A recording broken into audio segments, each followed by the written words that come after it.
To start off with this episode, I did a lot of dungeoneering, mainly for the split dragon tooth necklace and the bone crusher. Why, you may ask? These two items, when I wear them, will essentially provide me infinite prayer when I kill monsters that drop bones of any kind. I do not have prayer potions, and I do not want to waste time getting them at this point.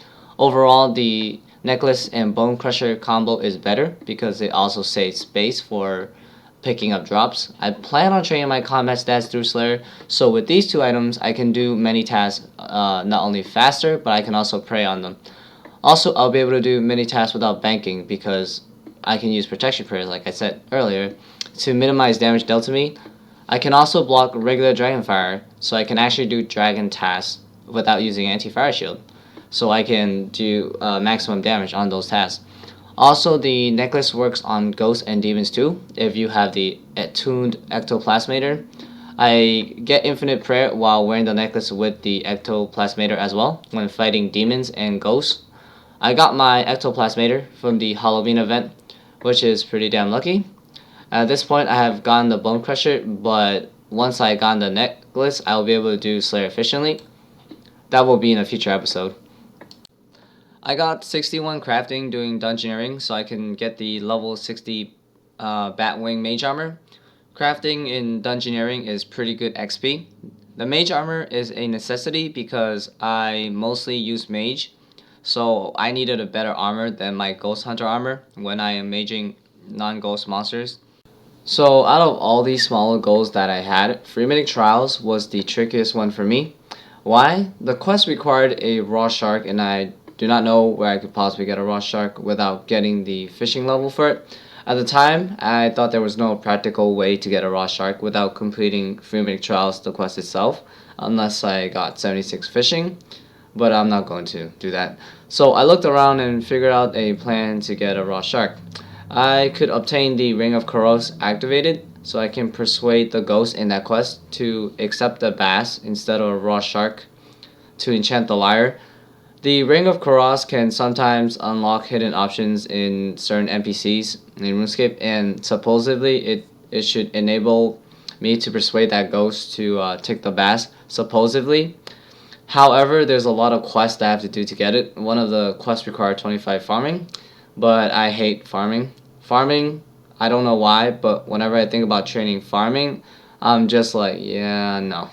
It is one of those skills that have to be really motivated to train. Well, screw training it. I'd rather just quest than to actually train farming. So I did. On top of the quest I needed for the Carlos ring, I also had to do the quest to get 25 farming. Along the way, I unlocked the fairy ring, so it was a good segue to getting other useful things done. Only downside was it took a lot longer to get the ring. Keep in mind that the things I did was done a long time ago, so looking back at some of these goals, I know I could have done them a lot faster. In fact, there was an easy way to get the raw shark, but I did not know about it until I did all of these quests. But in the long run, I wasted no time because these things had to be completed in the future anyways. On the side note, I also got the Salve Amulet enchanted and an adamant hatchet off Troll Generals so I could train woodcutting faster, as it is a requirement for the Freemitic Trials quest. Finally, I got the Ring of Koros activated, and I got my fishing level to fish a bass, and I also got the other level requirements to do Freemitic Trials. I got to the part where I could supposedly use the ring to bypass the shark requirement. Well, it did not work. Oh well. I resorted to the second method, which was to get a raw shark off of the familiarization minigame, the one with summoning. I did one of them, it took forever to do, and the reward was really bad, and I did not get the shark. Never do that minigame, it is so bad. Okay, maybe 4 charms. So I was in a bind. I stumbled upon a stream where some dude was doing temple trekking, and holy shit, that minigame gives a lot of raw sharks. So I went there, I did all the Myriku quests to unlock temple trekking. I did one game of that, and I got more than enough raw sharks for the quest from it. Finally, I did the quest. I might as well just gather sharks from the temple trekking minigame instead of fishing in the future.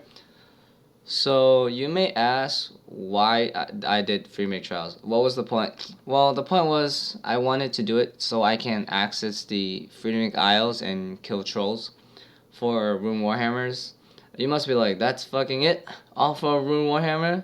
Well, hold on. Rune warhammers are necessary for heart clues, and I plan on doing them often. But the main reward I got out of it was the ability to make the level 50 Freemanik armors. The Freemanik armors is really good level 50 power armor for all three styles, range, mage, and melee. I'd say it was really worth it. The power armor gives good defense and damage bonus, so I can kill monsters slightly faster than with my current Ghost Hunter gear. I would still use my Ghost Hunter gear on Ghosts because it's 9% damage to Ghost is pretty much unbeatable. I want to have better power armor until I can get God Wars armor, which will take a long time to get, so it is worth doing at the time. I forgot to mention a lot of the events in the older clips, such as these, are not ordered 100% correctly, so many of them are actually take place around the same time, even though they might be in different episodes.